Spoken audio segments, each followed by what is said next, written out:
back to the channel. Hope you like my hat. I am trying to mix things up on here. I appreciate everybody's time that comes on. You know, I know some of these topics are sometimes a little bit tough to get through, so I'm just trying to spice things up and have a little bit of fun with this. So hopefully you do as well. You can see we've got the black background. I've upgraded slightly for my makeshift video studio here with my office kind of all cluttered in together, but we are doing some upgrades again to hopefully enhance the experience. So with that said, let's get rolling. Okay, I like the background. I think it kind of goes with where we are in the year. The end of the summer is approaching. Hope everybody has some good and fun Labor Day plans. Okay, so today's topic, we are going to talk about compound interest or compound growth. You know, Albert Einstein once coined the term compound interest as the eighth wonder of the world. You know, speaking of that list, I think it's kind of old. I think we need some upgrades, right? I mean, with all the crazy and amazing things going on, I think we can add some things to that list. What about Elon Musk and Tesla, or maybe Donald Trump's hair? Got to throw that on the list. There's, you know, countless others we could throw on there. What about avocado toast? I mean, come on, that's been a revolutionary over the last couple of years. Anyway, let's get back to the topic. It's a simple concept to grasp, but as you will see, I'm going to go through some mathematical examples. This is hugely important to all of our futures and meeting a lot of our goals. So with that said, let me ditch the hat because the coloring on the bottom kind of doesn't mesh too well. So sorry about the hat head.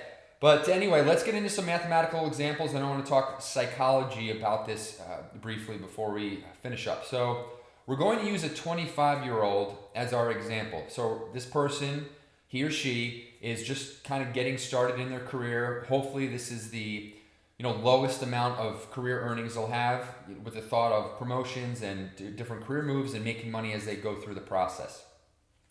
So our first example, we're going to say this person has 40 years of working life, 25 to age 65. So this person, for our first example, I think we're going to use a round number of $100 a month for 40 years. It comes out to 480 monthly payments. And we have to use a investment return variable. So historically, the market's been about 6, 8 or so %, depending on your asset class mix. So let's just use 6% to kind of stay in the middle of the road. We're going to use that 6% across all of our examples, just so you know. So again, $100 a month, 6% growth for 40 years. What does this balance look like? Well, it's $200,000. So again, you can see we've taken a fairly small monthly contribution. Maybe it's small for some, maybe not so much for others. But again, I think it's kind of a good base number to look at. And with our growth and time frame, this person has $200,000 in the account.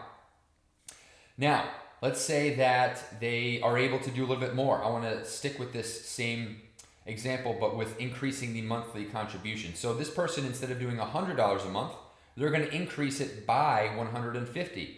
So they're going to do $250 a month for 40 years. Same growth rate of 6%. What does that balance look like? I mean, huge difference here, guys. Almost $500,000, $498,000. So you can see again here where the power of compounding is massive. You know, given the right savings plan and the consistency, and of course the timeline, these are huge numbers. These are life-changing numbers as you approach and get into retirement. So 2 more examples. So let's say, as most people, like I said earlier, this person is going to be earning probably the least amount they'll make in their career. So let's use a graded contribution formula. So I've worked out the numbers. This individual is going to do $2,000 a year for the first 10 years, $3,000 a year for the next 10, $5,000 a year for the next 10, and then finally they're going to do $7,000 for their remaining 10 years of their career. What does that balance come out to? Well, it's actually similar to our previous example. It's $488,000. So again, you can see that these are, really important and life-changing figures as you approach those retirement years. Okay, last example.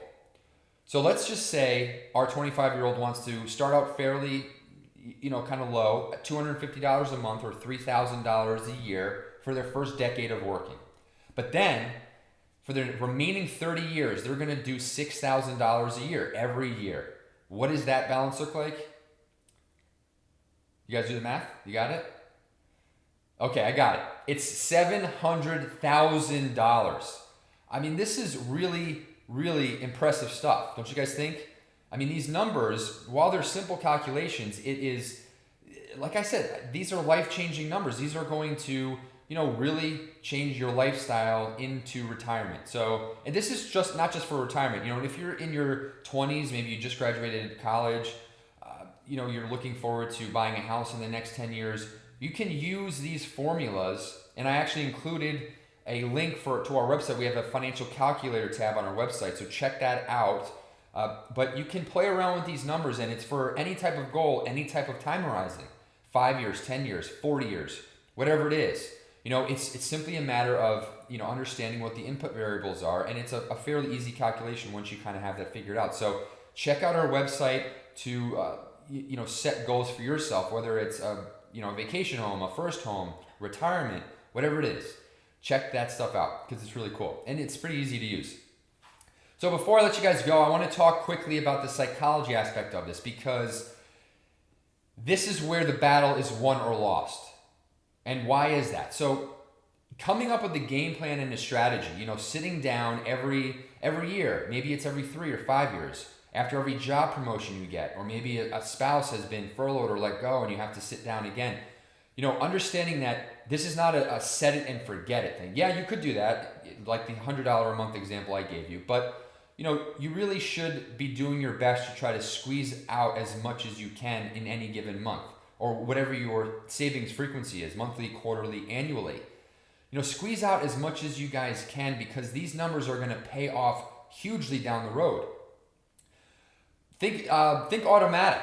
Try to automate this process. So sit down every year, every few years, come up with a goal. What can you save every month or every year? Then make it automatic, guys. Just make it automatic. So online brokers make it really easy to set up online ACH instructions. You can have the money pulled out the first of the month, the 15th, the end of the month. I mean, whatever you want. But make this automatic. If you get paid at the beginning of a month, or if you get paid bi-weekly, have it come out on your payment schedule, so that's similar to like a 401k. The money gets taken out before you even see that. You're kind of doing that similarly with this type of structure, this account.